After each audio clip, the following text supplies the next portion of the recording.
IPL போட்டியில் விளையாட இலங்கை வீரர்களுக்கு தடை விதிக்கப்பட்டுள்ளதற்கு சென்னை கிரிக்கெட் ரசிகர்கள் ஆதரவும் எதிர்ப்புமாக இருவேறு கருத்துக்களை தெரிவித்துள்ளனர். சென்னையில் நடக்கும் ஐபிஎல் கிரிக்கெட் போட்டிகளில் இலங்கை வீரர்களை விளையாட அனுமதிக்க மாட்டோம் என்று தமிழக அரசு செவ்வாயன்று திட்டவட்டமாக தெரிவித்தது. அதையடுத்து சென்னை போட்டிகளில் இலங்கை வீரர்கள் விளையாட மாட்டார்கள் என்று ஐபிஎல் நிர்வாக குழு அன்று மாலையே அறிவித்தது. சென்னையில் நடக்கும் ஐபிஎல் போட்டிகளுக்கான டிக்கெட் விற்பனை புதனன்று துவங்கியது. இலங்கை வீரர்கள் இந்த போட்டியில் கலந்து கொள்ள மாட்டார்கள் என்று உறுதி அளிக்கப்பட்ட பிறகே டிக்கெட் விற்பனையை துவக்க அனுமதிக்கப்பட்டது.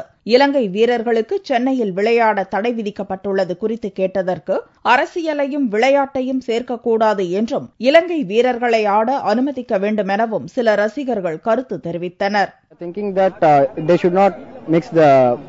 IPL into the politics. I don't think that's a good decision because as you said, politics is different and cricket is different. The players can't do anything about this terrorism and all. They are not involved in it. So it's not a good thing. They have to get to play in it.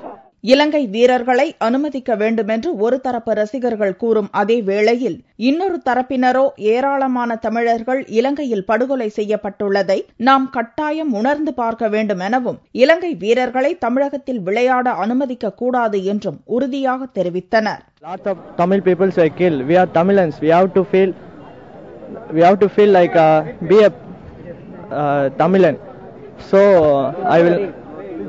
So I think we should not allow the Sri Lankan players to play in Chennai. We have to take this as a game. It's a cricket. But if you see in Tamil Nadu, the burning issue right now is people are killed in Sri Lanka.